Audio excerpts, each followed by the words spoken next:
안녕하십니까. 성바로스대 황희수 이냐시오스입니다. 우리가 파스카를 가지고 이제 계속 달려왔는데 벌써 9번째 시간입니다. 파스카라고 하는 것이 어떤 것인가? 이제 쭉 이렇게 역사적으로 또 영적으로 파스카를 살펴보면서 왔는데, 파스카라고 하는 것이 근본적으로는 이제 계약이고 믿음이다, 이런 말씀을 드리면서 계약이라고 하는 것, 그래서 이 파스카라고 하는 것은 하느님과 우리 사이의 믿음, 어떤 계약이라고 할 때 우리 인간 삶의 다른 어떤 계약들, 다른 믿음도 결국은 이 믿음에 바탕을 두고 있다, 이런 말씀을 지난 시간에 드렸습니다. 그래서 그 인간 공동체, 우리 사람들이 이제 함께 모여서 사는 공동체 중에서 가장 기초적인 공동체가 이제 가정이잖아요. 그래서 오늘은 그 혼인 계약, 그러니까 혼인으로서 맺어진 사람들의 어떤 삶, 결혼 생활에 대해서 얘기를 좀 해보려고 합니다. 여기에 결혼하신 분들도 계시죠? 안 하신 분들도 많이 있는 것 같고. 저는 이제 여기 이제 계신 분들 보니까 결혼하신 분들은 꽤 오랫동안 결혼 생활을 하셨겠다, 이런 생각이 드는데, 저는 그런 생각하거든요. 그러니까 그 결혼해서 25주년이 되면 정말 시복식을 해야 된다. 시복 복자품에 올려야 된다. 이런 생각을 하는데, 사실 함께 산다는 것이 참 어려운 일이잖아요. 함께 산다는 게 정말 어려운 일입니다.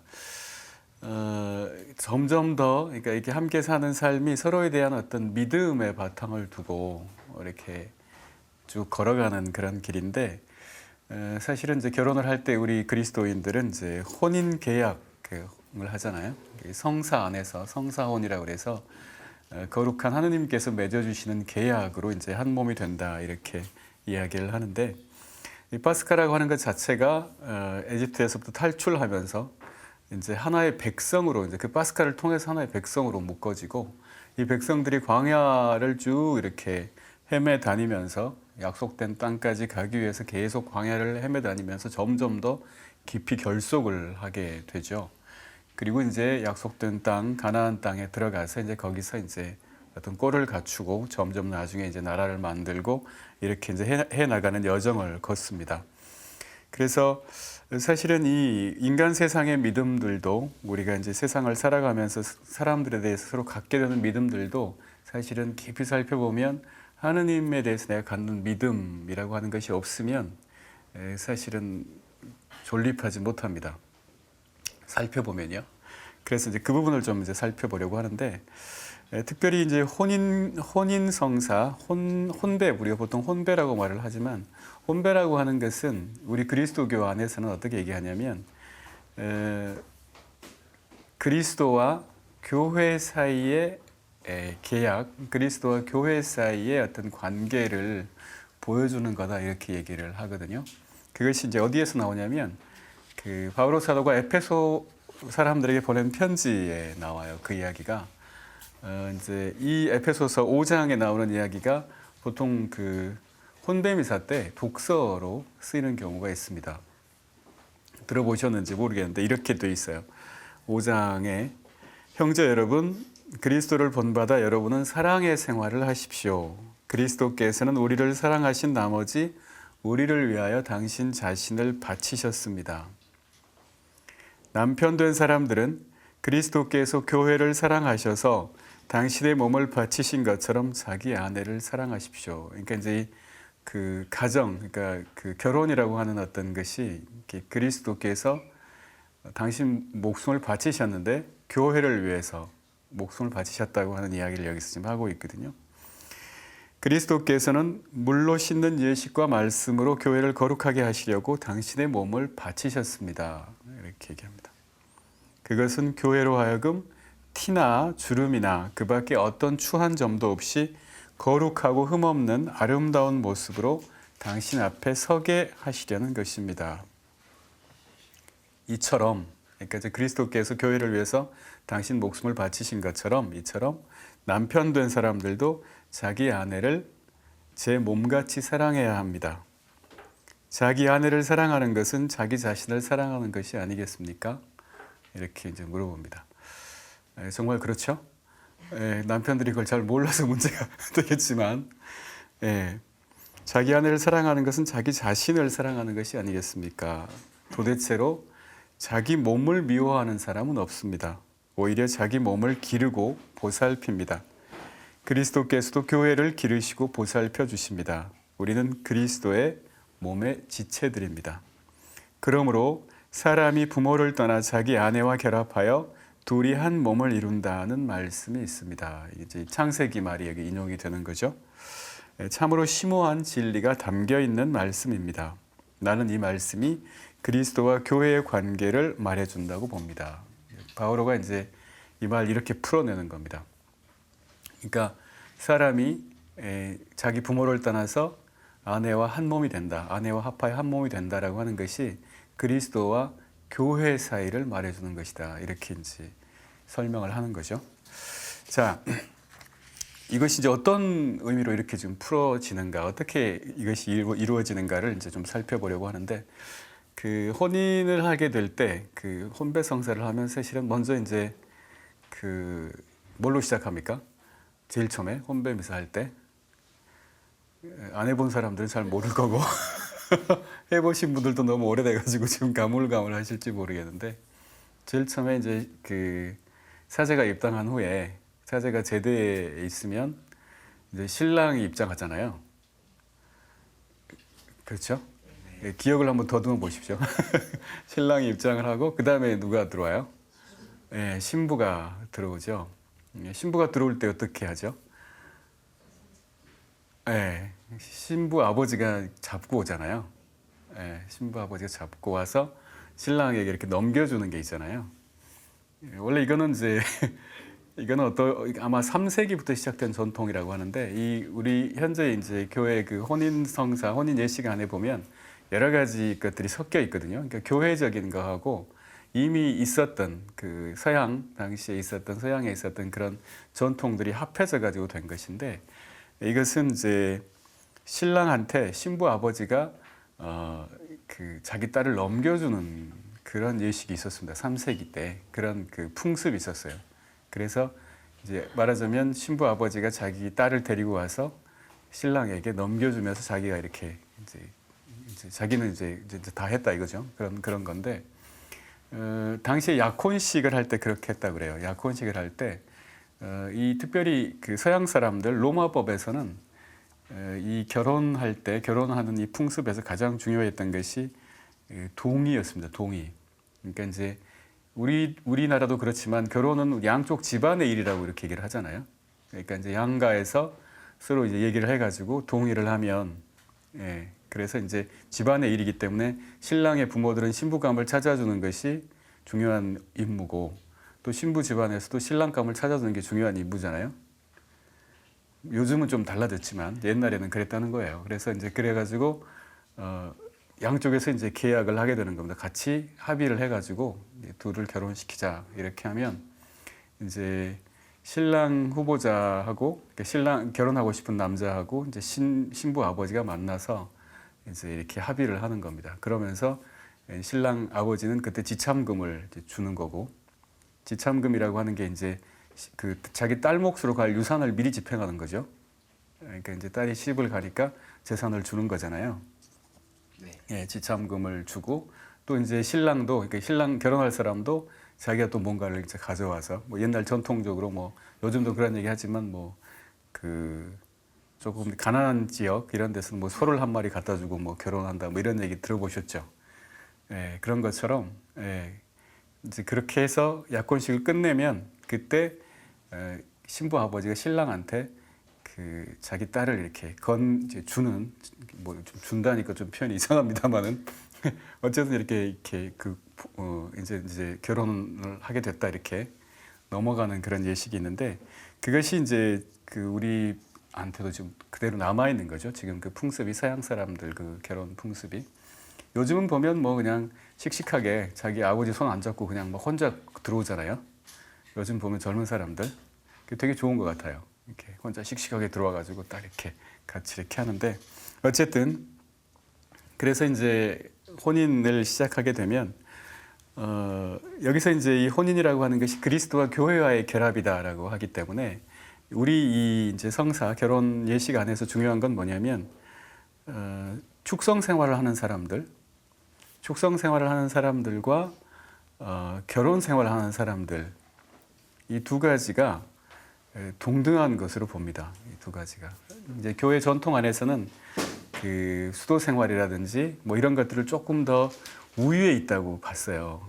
그랬기 때문에 그 트렌트 공의회 같은 데서는 어떤 것까지 나왔냐면, 좀 웃기는 얘기입니다만은, 수도 생활이 결혼 생활보다 못하다고 하는 사람들은 파문이다, 뭐 이런 구절까지 있었는데, 그런 것들이 이제 바뀌어가지고 지금 어떤 식으로 정리를 하냐면, 축성 생활을 하는 사람들, 다시 말해서 결혼을 포기하고 사는 사람들은 그리스도께서 당신 자신을 온전하게 다 포기하고 내어주는 그런 모습, 그리스도가 교회에 대한 사랑 때문에 자기를 온전하게 다 포기하고 내어주는 그런 삶을 사는 사람들이고, 결혼 생활을 하는 사람들, 혼인 생활을 하는 사람들은 그리스도께서 교회와 온전하게 하나가 돼서 정말로 사랑하는 모습, 그 모습을 두 사람이 서로 사랑함으로써 보여주는 것이다, 이렇게 얘기합니다. 그래서 그 두 가지가 서로 보완하는 거다, 이렇게 얘기를 하거든요. 그래서 하나님과 당신 백성 사이에 그 믿음으로 연결된 사랑의 모습을 혼배성사가 보여준다, 결혼 생활에 보여준다, 이렇게 이야기를 하는 겁니다. 그래서 이제 그리스도는 신랑이고 교회는 신부다, 이렇게 이제 표현을 하는 거예요. 그래서 이제 이 예식을 진행하면 이제 본기도를 하게 되죠. 이제 혼인 성사를 미사 안에서 이제 거행을 하기 때문에 본기도를 이제 하게 되는데, 그럴 때 이렇게 기도를 합니다. 하느님, 인류를 창조하실 때 남녀의 결합을 바라셨으니 혼인 계약으로 맺어지는 이들을 사랑의 끈으로 묶어 주셔서 사랑의 열매를 맺게 하시며 그 사랑의 증인이 되게 하소서, 이렇게 기도를 합니다. 물론 여기 이제 본기도가 여러 가지 형태가 있는데 그 중에 하나예요. 그래서 사랑의 끈으로 묶어준다, 이런 표현. 그렇게 해서 사랑의 열매를, 서로 사랑하면 당연히 열매가 있겠죠. 사랑만이 뭔가를 태어나게 하기 때문에, 사랑하면 생명이 태어나잖아요. 사랑은 생명을 낳는 것이기 때문에 열매를 맺게 하시고, 그렇게 살아가면서 사랑의 증인이 되게 하십시오, 이렇게 이제 얘기하고 본기도를 바치고 그 다음에 이제 말씀의 전례로 들어가게 됩니다. 그래서 이제 말씀의 전례로 쭉 들어가고 나서 그 다음에 이제 혼인 예식이 이어지는데요. 혼인 예식을 그러면 조금 이제 같이 좀 살펴보려고 합니다. 이제 혼인의 계약, 아까 이제 로마 사람들에게 가장 중요했던 것이 혼인의 계약이다, 이런 표현을 했었는데, 혼인의 계약을 이제 서로 맺게 되는데, 강론을 하고 나서 사제가 그 다음에 조금 이제 쉰 다음에, 조금 침묵한 다음에 신랑 신부하고 증인들이 이제 일어나고 그러면서 혼인 서약을 하기 전에 묻게 됩니다. 두 사람이 이제 정말 뜻이 분명한지를 물어봐요. 이렇게 물어봅니다. 두 분이 오늘 이 성당에 함께 온 것은 교회의 사제와 공동체 앞에서 두 분이 혼인하려는 뜻을 주님께 엄숙히 확인받기 위해서입니다. 그리스도께서는 두 분에게 부부사랑의 복을 넘치도록 내리실 것이고, 일찍이 거룩한 세례로 축성하신 두 분을 오늘 특별히 혼인성사로 풍요하고 굳건하게 하셔서 두 분이 한평생 신의를 지키며 혼인생활의 모든 본분을 다하도록 도와주실 것입니다. 이제 교회 공동체 앞에서 두 분의 뜻을 물어보겠습니다, 이렇게 얘기합니다. 자, 이제 여기서 아주 핵심적인 이제 이야기가 나오게 되는데, 여기서는 각자가 대답을 하게 돼요. 그러니까 이제 신랑하고 신부가 각자가 자기 대답을 해야 됩니다. 그래서 신랑 요셉과 신부 마리아는 어떠한 강박도 없이 완전히 자유로운 마음으로 혼인하려고 합니까? 이제 자유로운 게 굉장히 중요해요. 자유로운 게 자기 뜻으로 하는 겁니다. 자유라고 하는 것은 자기 이유라고 하잖아요. 자유 그러면 이제 우리말로 자유 그러면 신영복 선생 같은 분은 그 말을 자기 이유 이렇게 풀어내는데, 자가 스스로 자에다가 말미암을 유자거든요. 내 안에 이유가 있는 겁니다. 대개는 우리가 자유롭지 못한 경우가 너무 많아서 사실 참된 자유라고 하는 것을 우리가 온전하게 누리고 있나 하는 건 좀 의심할 여지가 있어요.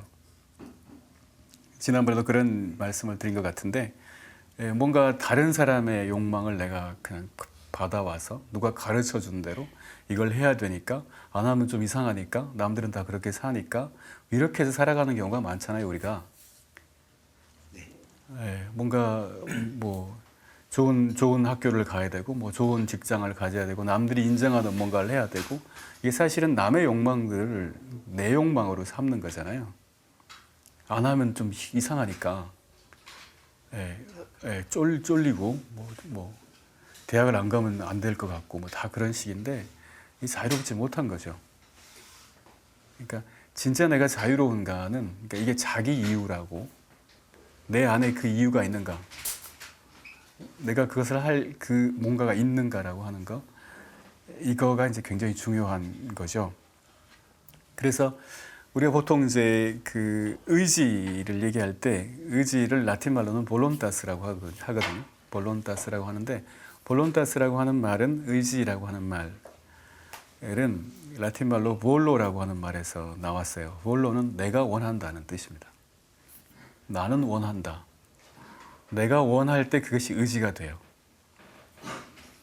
그러니까 내가 자유의지로서, 그러니까 우리 수도자들도 그 서원을 할 때 이걸 물어보거든요. 나는 온전한 자유의지로서 이렇게 수도 생활을 하려고 합니다. 이렇게. 그러니까 네가 정말 그걸 원하냐? 남이 시킨 거 아니야? 이렇게. 수도원장이 시켜서 하는 거 아니야? 이렇게. 네. 그래서 결혼을 할 때도 마찬가지예요. 혼인 서약을 할 때에도 어떠한 강박도 없이 완전히 자유로운 마음으로 혼인하려고 합니까? 이렇게 물어보는 겁니다. 내가 좋아서 하는 겁니까? 이렇게. 내가 좋아서 하면 기쁘게 할 수 있지만 시켜서 하면 재미가 없잖아요. 뭐든지. 그래서 우리 인간의 삶이라고 하는 것은 아마 그런 것 사이의 어떤 투쟁이 아닌가 그런 생각을 해보게 되는데 당위와 원위 사이의 투쟁 같은 거예요. 뭔가를 해야 돼. 뭔가를 해야 되니까 막 해요. 근데 뭔가 해야 되는 것은 당위인 거는 오래 하기 힘듭니다. 해야 되니까 하는 건 오래 못 해요. 좋아서 하면 잘 할 수 있고 오래 할 수 있어요. 지속적으로 할 수 있어요. 그러니까 정말 이제 당위가 아니라, 그러니까 우리가 하느님의 뜻이 땅에서도 이루어지게 하소서라고 할 때, 제 뜻대로 하지 마시고 당신의 뜻대로 하십시오. 뭐 이렇게 할 때, 그건 결국은 내 뜻을 하느님의 뜻으로 바꾼다는 의미잖아요. 그러니까 내가 좋아하는 것을, 하느님이 좋아하시는 것을 나도 좋아하고, 하느님이 바라시는 것을 나도 바라고, 그럴 때 그것이 하느님의 뜻과 나의 뜻이 같고, 그러면 뭔가를 계속할 수 있게 되는 거라는 거예요. 당위와 원위 사이의 어떤 이 부딪힘, 이것이 어떤 숙제 같은 겁니다. 근데 이제 대개는 내가 정말 원하는 게 뭔지 잘 모르기 때문에 뭐 태어나서부터 그냥 대개는 엄마가 이거 해라 뭐 하면 하고, 뭐 보니까 학교 가니까 다 남들은 이렇게 하니까 뭐 이렇게 하고, 뭐 이렇게 내가 뭘 원하는지도 잘 모르면서 살다가 나중에 보면 이제 뭔가 이렇게 인생이 왜 이러나 뭐 이렇게 되잖아요. 왜 이렇게 내가 살았지? 뭐 이렇게 되는. 어쨌든 그래서 자유로운 마음으로 자유롭게라고 하는 것을 물어봅니다. 그럴 때 대답을 하는 거죠. 예, 그렇습니다. 이렇게. 그러면 이제 그 다음으로 또 물어보죠. 두 분은 결혼 생활을 하면서 일생 동안 서로 사랑하고 존경하겠습니까? 이렇게 물어봅니다.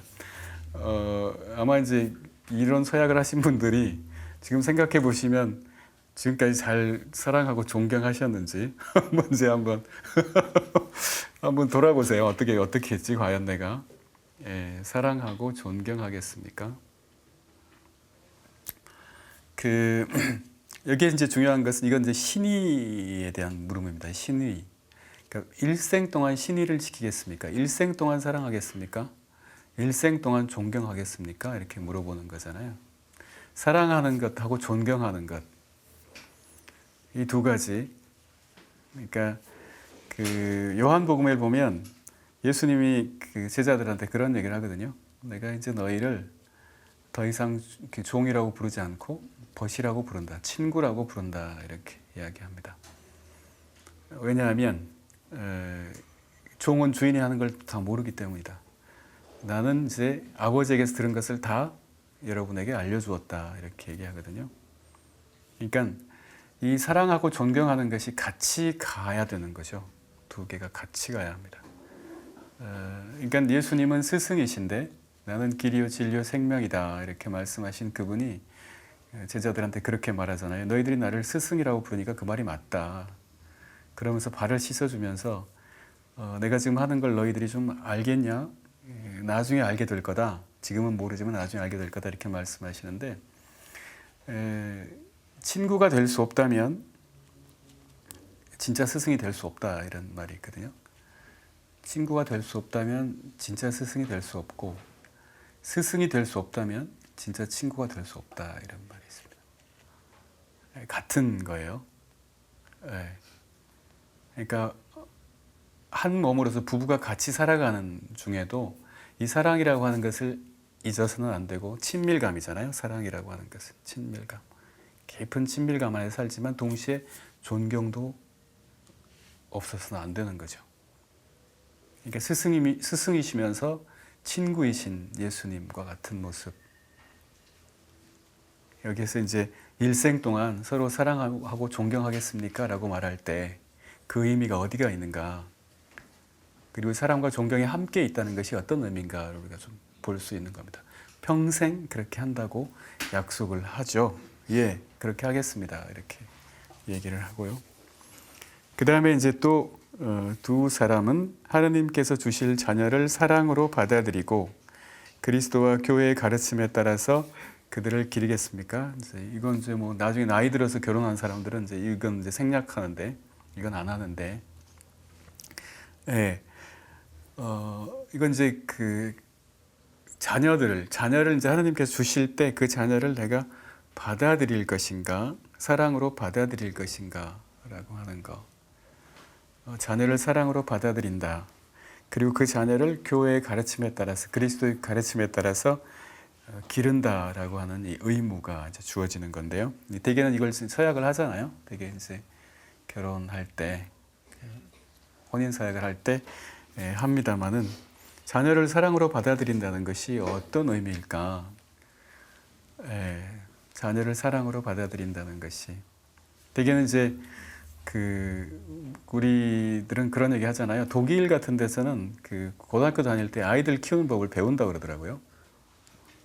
아이들 키우는 것을 배우지만 우리나라에서는 그런 걸 하도 안 배우니까 나중에 자식을 낳으면 어떻게 될지 모르니까 이제 그때는 이제 자기 할머니나 뭐 이렇게 어른들이 와서 이렇게 도와주고, 그리고 나중에 이제 하나 둘 키워보면서 이렇게 이제 그때 한다 그러는데 사실은 이게 굉장히 중요한 부분인 것 같아요. 자식을 키우는 법을 배운다는 거, 기르는 법을 배운다는 거. 어쨌든 이렇게 해서 이제 그렇게 기르겠습니다. 이렇게 얘기를 하게 되면 그러면 이제 어떤 예식이 있냐면 둘이 이제 서약을 하는 그런 시간이 옵니다. 두 분은 이제 거룩한 혼인 계약을 맺으려는 것이니 서로 오른손을 잡고 하느님과 교회 앞에서 두 분의 합의를 고백하십시오. 이렇게 사제가 권고를 합니다. 그러면 이제 오른손을 잡아요. 오른손을 잡는데 오른손을 잡는 이 예식은 이제 이것도 한 3세기 때부터 시작이 됐다 이렇게 봅니다. 오른손을 서로 이렇게 맞잡는 거. 둘이서 이제 어떤 계약을 할 때, 혼인의 계약을 맺을 때, 확실하게 이제 맺을 때, 이 오른손을 잡는 것이 이제 이렇게 오래된 이제 전통이긴 한데요. 그렇게 두 손을 잡고서, 오른손을 잡고서 얘기를 하는 거죠. 나 요셉은 당신을 나의 신부로 받아들입니다. 이렇게. 나 마리아는 당신 요셉을 나의 신랑으로 받아들입니다. 그래서 그리스도의 은총으로 기쁠 때나 힘들 때나, 건강할 때나, 아플 때나 늘 신의를 지키며 일생 동안 사랑하고 존경할 것을 약속합니다. 이렇게. 거기서 이제 아주 결정적인 부분이에요. 두 사람이 그렇게 계약을 하는 거. 자, 우리가 이제 검은 머리가 팥불이 될 때까지 워낙에 많이 하는 말인데 검은 머리가 팥불이 될 때까지 그렇게 일생 동안 신의를 지키겠습니다. 이렇게 하는데 이 계약이라고 하는 것이 근본적으로 믿음을 바탕으로 한다 이런 말씀을 드렸습니다만은 믿음이라고 하는 것이 사실은 이제 믿는다. 전에도 그런 말씀 드렸는데 믿이라고 하는 말에서 나온 것이다 이렇게 생각을 저는 해요. 믿이기 때문에 내 밑에 뭐가 있는가. 그러니까 뭔가 내 밑에 받침이 없으면 내가 디디고 설 땅이 없으면 어디 그 다음 걸음을 걸을 수 없잖아요. 내 밑에 이 분명한 기반이 있을 때, 밑이 있을 때 그 다음에 뭔가를 할 수 있잖아요. 그게 이제 믿음이다, 저는 그런 생각을 하게 되는데, 예. 그래서 서로를 믿는다라고 할 때 이 믿음이 그 사람의 자신의 어떤 능력이나 이런 걸 보고 믿는 것이 아니다. 그러니까 살다 보면 어떤 일들인지 많이 생길 수 있잖아요. 별로 일이 다 있겠죠. 살다 보면. 그러니까 내가 너를 믿는다라고 하는 것은 어떤 의미냐면 어떤 일이 있어도 나는 당신 편이다라는 거죠. 무슨 일이 있어도 나는 세상 모두가 다 등을 돌린다고 하더라도 나는 당신의 편입니다. 그러니까 나를 딛고서 뭐든지 할 수 있도록 내가 당신의 든든한 받침이 되어주겠습니다라는 뜻이죠. 믿는다는 것은. 그러니까 어떻게 네가 나한테 그럴 수가 있냐 막 이러면서 이제 막 싸우고 뭐 이렇게 다투고 막 할 수가 있겠지만 이 믿음이라고 하는 것이 그러니까 우리가 하느님에 대한 믿음 위에서 우리가 사실은 이제 살아가는 사람들이기 때문에 그 사람을 보는 것이 아니라 그 사람의 어떤 것을 보고 믿고 안 믿고가 아니라 그 사람을 내신 하느님을 보면서 그 사람을 믿어주는 거잖아요.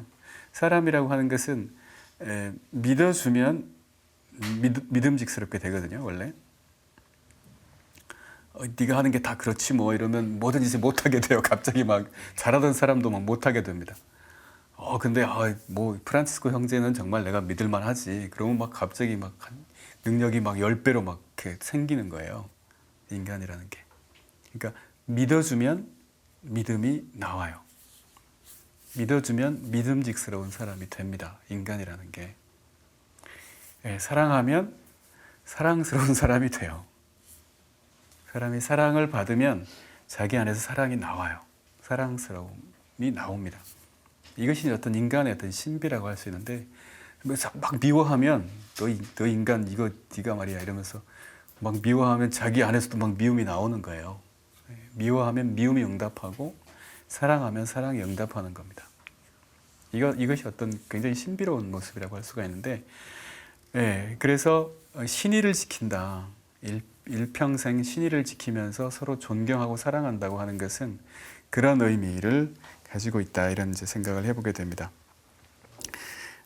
그러면 이제 그 합의를 이제 수용을 하죠. 아까 이제 이 가장 중요한 순간이다 이런 표현을 했는데 두 사람이 그렇게 약속을 함으로써 이제 혼인의 계약을 이제 하게 되는데 그렇게 이제 사람들 앞에서 공적으로 이렇게 많은 사람들 앞에서 또 교회 앞에서 이렇게 이제 하게 되면 그 다음에 이제 그 합의를 수용을 합니다. 사제가 주님께서는 두 분이 교회 안에서 고백한 이 합의를 당신의 은혜로 확고하게 하시고 두 분에게 복을 가득 내리실 것입니다. 이러면서 하느님께서 맺으신 것을 사람이 풀지 못합니다. 이렇게 이제 선언을 하게 되죠.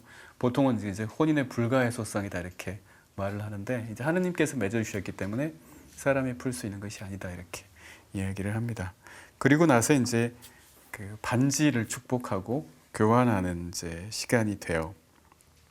그러면 이제 반지를 준비해 가지고 오면 앞에 놔두고 있다가 이제 사제가 이제 그 미사를 집전하는 혼배 미사를 집전하는 사제가 반지를 축복하게 되는데 이제 이 반지에 주님 강복하십시오 이렇게 이제 하게 되는데 원래 이제 반지를 교환하는 것도 마찬가지로 그 한 3세기 때부터 있었던 전통 풍습이라고 합니다.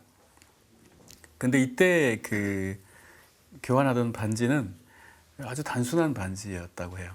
보석 있는 반지가 아니라 그냥 아주 단순한 반지를 가지고 서로 이제 교환을 하는 것인데 이 반지 자체도 그런 거죠. 그러니까 두 사람의 결속을 이야기하는 겁니다.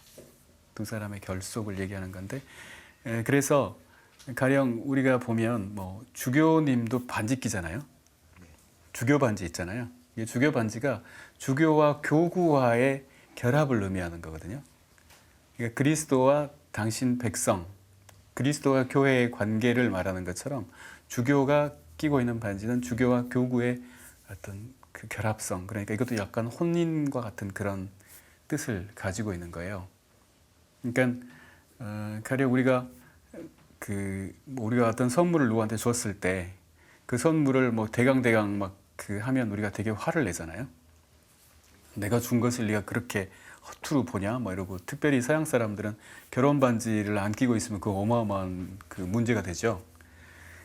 뭐 한국 사람들은 좀 다를지 모르겠는데 그 사람들은 가령 뭐 자기 남편이 어디 가서 죽었다거나 뭐 이랬을 때 연락이 오는데, 그럼 그 손에 반지가 있었냐 이렇게 물어본대요. 죽을 때도 반지를 끼고 있었다. 그러면 그런 거를 이렇게 자기에 대한 사랑, 이런 것들을 이제 확인하는 그걸로 삼는다고 하는데, 그래서 가령 우리가 이 반지가 내 것인데 내 반지를 줬잖아요. 마리아에게 줬어요. 그래서 마리아가 끼고 있습니다. 예. 그래서 내 것을 마리아가 끼고 있기 때문에 내가, 내 일부가 거기 가 있는 거죠. 말하자면. 그래서 마리아는 내 거다 이렇게 되는 거예요. 말하자면. 이 반지의 의미가 그런 데 있다고 생각이 돼요. 그렇기 때문에 여기에서 이제 그렇게 반지를 강복을 하고, 그리고 나서 이제 교환을 하죠. 반지 교환을 할 때 나의 사랑과 신의의 표지인 이 반지를 받으십시오. 성부와 성자와 성령의 이름으로 드립니다. 이렇게 하는데, 저도 이제 홍배미사 이렇게 집전을 뭐 가끔씩 하는 때가 있는데, 대개는 다 처음 하는 거잖아요. 사람들이 대개는 처음 하기 때문에 대개들 막 서툴러요. 그래가지고 그냥 얼버무리거나 뭐 이렇게 넘어가는데, 그 의미들을 좀 깊이 좀 알고 하게 되면 참 좋지 않을까, 그런 생각을 해봅니다. 그래서 이제 이 반지, 나의 사랑의 표지, 나의 어떤 믿음의 표지, 나의 신의의 표지를 이제 성부와 성자와 성령의 이름으로, 하나님의 이름으로 드립니다. 이렇게 하는데, 그럴 때 이제 아가에 보면, 구약의 아가에 보면 이제 아가 6장, 아가 6편에 보면 그런 게 나오죠. 나는 나의 님의 것, 나는 님의 것, 님은 나의 것, 이렇게 온전하게 이제 하나가 되는, 서로가 이제 한 몸이 되는 그런 이제 이야기인 거죠.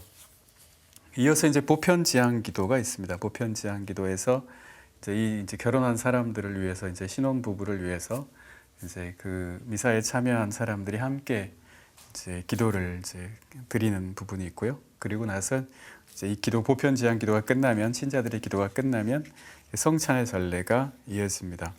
성찬의 전례를 하면서 이제 그 예물 기도를 바칠 때 이렇게 하죠. 주님, 거룩한 혼인의 참된 삶을 위하여 바치는 이 예물을 받아주셔서 베풀어 주신 바를 주님의 섭리로 보살펴 주소서, 이렇게 예물 기도를 하고, 이어서 이제 감사송이 나옵니다. 이제 혼배 미사의 감사송은 이렇게 되어 있는데, 거룩하신 아버지, 전능하시고 영원하신 주 하느님, 언제나 어디서나 아버지께 감사함이 참으로 마땅하고 옳은 일이며 저희 도리요 구원의 길이옵니다. 아버지께서는 혼인의 계약을 달가운 멍에로 받아들여 화목하게 하시고 풀 수 없는 평화의 끈으로 묶어주시어, 이렇게 이제 혼인의 계약을 멍에라고 표현을 합니다. 멍에. 근데 이 멍에가 뭐냐면 달가운 멍에예요. 그러니까 기쁜 멍에인 겁니다. 나한테 좋은 멍에. 그 멍에라고 하는 게 대개는 무거운 짐을 의미하죠. 그러니까 이제 이 중에서도 이제 그 나이 드신 분들은 멍에가 뭔지 보셨죠? 젊은 사람들은 멍에가 뭔지 모르겠지만, 그러니까 우리가 농촌에 가보면 그 소들이 이렇게 쟁기질 할 때, 쟁기질 하면 그 소 어깨에다가 이렇게 나무같이 이렇게 묶어진 게 이렇게 짊어지게 돼 있거든요. 그러면 이제 이 멍에 뒤에 이제 줄이 묶여 있어가지고 그 줄 끝에 이제 쟁기를 연결하면 밭을 갈게 되고, 아니면 뭐 수레를 연결하면 짐을 지고 가게 되는데, 이 멍에라고 하는 것이 결국은 이제 이 소가 끌어야 될 어떤 짐, 무게를 이렇게 감당하는 거예요. 멍에라고 하는 것이 결국은 그 멍에 때문에 내가 뭔가를 짊어지고 가야 돼요. 그러니까 가령 예수님이 십자가를 지신다는 것은, 십자가가 사실은 그분의 멍에인 거죠. 왜냐하면 사람들에 대한 사랑 때문에 십자가를 지고 가는 건데, 그러니까 이게 바꿔야 되겠네요. 사람들에 대한 사랑이 사실은 그분의 멍에인 거고, 그 멍에 때문에 십자가를 지는 거죠. 고통을 당하는 것인데, 그래서 이것을 달가운 멍에라고 표현합니다. 혼인의 계약을 달가운 멍에다. 그러니까 이제 우리가 지금 이제 이 파스카를 이야기하고 있습니다만은 파스카라고 하는 것이 사실은 나로부터 너에게로 건너가는 것이다. 내 자신에게 사로잡히지 않고 너에게로 건너가는 것이다. 이렇게 얘기를 하고, 혹은 나에게 사로잡히지 않고 하느님께로 건너가는 것이다. 이렇게 말할 때 자기 자신만 사랑하는 사람은 절대로 너에게로 건너가지도 못하고 하느님께로 건너가지 못합니다. 나만 사랑하는 사람은 절대 나로부터 벗어날 수 없어요. 나에게서 벗어나지 못합니다. 누군가를 사랑하기 때문에 나를 넘어설 수 있는 거거든요. 굉장히 중요한 부분이에요, 이게. 가령 얼마 전에 이제 그 어떤 세미나가 있었는데, 한국교회 영성생활 뭐 이런 세미나가 있어서 갔더니, 그 세미나에서 이제 사제들의 삶에 대해서 사제들의 영성생활에 대해서 발표하시는 분이 그런 얘기를 하는 거예요. 한국의 사제들은 이 모멸감을 견디지 못한다. 이게 이제 일반적으로 얘기하는 거지, 모두가 다 그렇다는 건 아니고 어떤 사람들이 그렇다 이런 얘기를 하는 거겠지만, 가령 보통 사람들은 어쨌든 뭐 남편이면 자기 처자식을 먹여 살려야 되기 때문에 직장에서 온갖 뭔가 골치 아픈 소리를 듣고 뭔가 안 좋은 뭐 이런 걸 해도 그걸 다 견뎌내면서 뭔가 그 일을 해야 된다. 부인도 아내도 자기 남편과 자식과 뭔가 이 가정을 위해서 뭔가 힘든 어떤 것들이 있을 때 그걸 다 견뎌내면서 살아간다는 겁니다. 그러나 사제들은 아쉬운 소리를 할 필요가 없지 않냐. 이 방송을 보는 신부님들은 오해하지 마시고 말하자면 자기 자식을 사랑하고 자기 아내나 남편을 사랑하기 때문에 자기가 지금 이 어떤 어려움을 견뎌나간다는 거죠. 근데 사람이 자기 자신하고만 살면, 자기 자신만 사랑하면서 사는 사람은 결코 어떤 모멸감이라든가 어려움들을 견뎌내지 못한다. 그래서 그 고백자 막시무스라고 하는 성인이 계신데, 그 성인이 그런 이야기를 해요.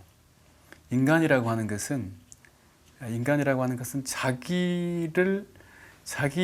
자기를 계속 넘어서면서 자기가 돼가는 존재다. 인간은 이제 파스카의 길을 말하는 건데, 인생이라고 하는 것이 근본적으로 파스카의 길이라는 건데, 자기 자신 안에만 그냥 머물러서 그냥 지금 이 상태에 사는 것이 아니라 계속 자기를 극복하면서 점점 자기가 돼가는 존재다, 인간이라는 게.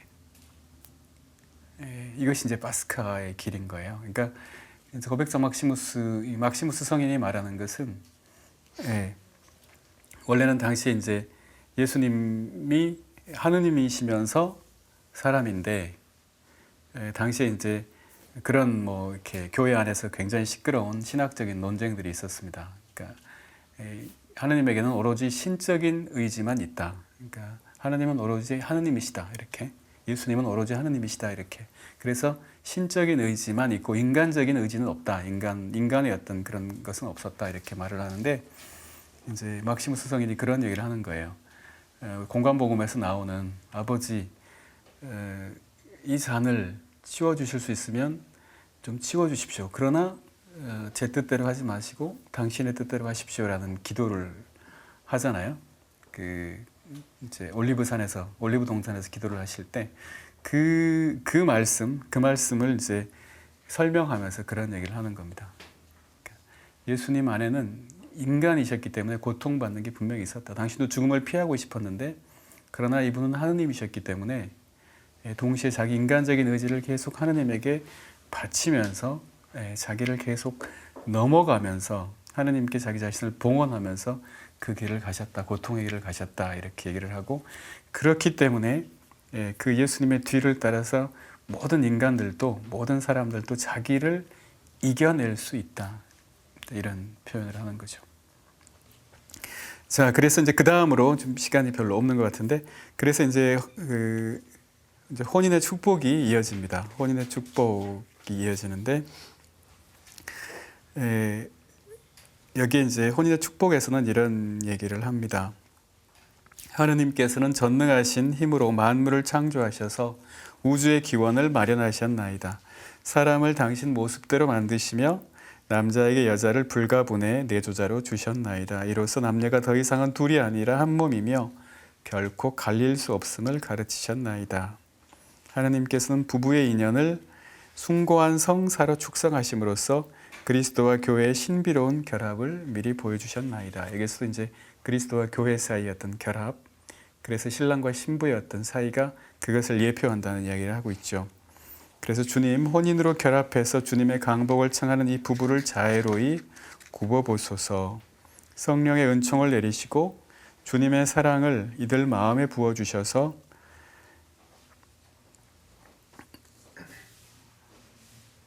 부부의 신의를 끝까지 지키게 하여 주셔서.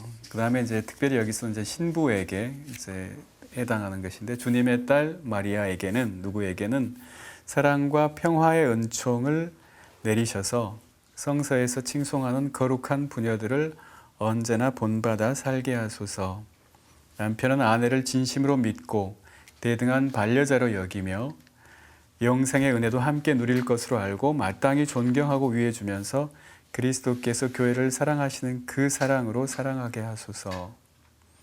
주님, 이 부부가 신앙과 수계 생활에 언제나 충실하며 성실한 결혼 생활로 모든 이에게 모범이 되어 번영하고 함께 대대로 후손을 보며 장수를 누리다가 마침내 하늘나라의 영원한 행복에 이르게 하소서. 이렇게 이제 쭉 그 혼인의 축복을 하게 됩니다.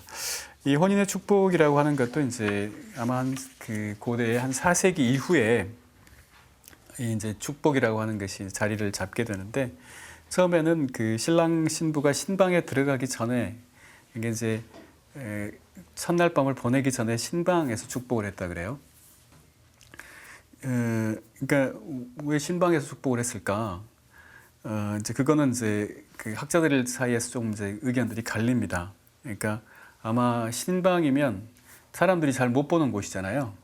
신방에서는. 그래서 이제 아마 박해 시기 때 그리스도인들의 신앙이 드러나면 안 되기 때문에 그 다 이제 사람들이 잘 못 보는 거기서 이제 축복하지 않았을까 이렇게 보거나, 혹은 이전에 이제 로마의 그 종교가 있는데, 그러니까 우리처럼 로마는 조상을 숭배하는 종교 예식이 있었거든요. 종교가 있었거든요. 그래서 그 여러분들 그 영화 그 글래디에이터 같은 거 보면 그 거기에 주인공이 그 자기 조상신을 이렇게 해가지고 뭐 하는, 기도하고 하는 것을 보신 기억이 있을지 모르겠어요.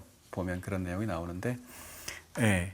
그래서 이제 옛날 그 로마 풍습에는 그 침실에 들어가기 전에 자기들을 보호해 준다고 믿는 조상신들에게 뭔가 이렇게 예물을 바치거나 그런 것들을 했다 그래요. 그런데 이제 이런 사람들이, 그런 종교를, 그런 믿음을 갖고 있었던 사람들이 이제 그리스도교 신앙을 갖게 되면서 이제 더 이상 어떤 그 뭔가 예물을 바치거나 그런 걸 하지 않고 이제 축복의 기도를 하는 식으로 바뀌지 않았을까, 보통은 이렇게 이야기를 합니다. 그래서 이 축복의 기도, 그러니까 이제 한 4세기 때부터 이제 이 축복의 기도가 그리스도교 안에 같은 혼인 예식 안에 들어와서 이제 꼴을 갖추게 되는데, 이제 주교가 대개는 이제 이걸 했고요. 그 다음에 나중에는 사제가 이걸 하게 됩니다. 지금은 다 사제들이 이제 하죠. 근데 주교가 했던 이유는 뭐냐면, 로마에서는 그 미사 자체를 주교가 다 집전을 했었어요. 그러니까 그러다가 그러니까 이제 다 모여서 이제 미사를, 성찬례를 이제 했던 거죠. 그러다가 신자 수가 너무 많아지니까 이제 로마의 주교가 본당을 21개를 만들어 가지고 사제들이 이제 성체성사, 성찬례도 집전하도록 이렇게 바꾸는 그런 이제 역사가 있었습니다. 그래서 이제 초기에는 주교가 혼인 축복도 하고, 그러다가 점점 나중에 사제들한테 그것이 이제 넘어가는 그런 과정이 이제 생기게 되죠. 자, 오늘 이제 우리가 그 혼배에 대해서, 혼인의 계약에 대해서 좀 봤습니다. 왜냐하면 하나님과 인간의 계약, 하나님과 인간의 믿음이라고 하는 둘 사이의 어떤 계약이고, 우리의 믿음이라고 하는 것이 근본적으로 가장 바탕에 있고, 그 다음에 이제 그렇게 우리가 믿게 될 때 그 위에서 우리가 다른 인간들에 대한 믿음도 가능하고 다른 계약도 가능한 거다라고 하는 것을 이제 말씀을 드리기 위해서 혼배의 계약에 대해서, 혼배 성사에 대해서 이제 오늘 좀 말씀을 드렸고요. 이 다음 시간에는 이제 우리가 그 부활의 기쁨을 참으로, 파스카의 기쁨을 크게 이제 표현하는 그런 것이 이제 부활 성야 때 있잖아요. 엑술테트 그죠? 부활 찬송이 있는데 이 다음 시간은 부활 찬송을 함께 좀 읽어보면서 이 파스카 전체 그 9번까지의 강의들을 좀 요약하는 그런 시간을 갖도록 하겠습니다. 긴 시간 수고하셨습니다.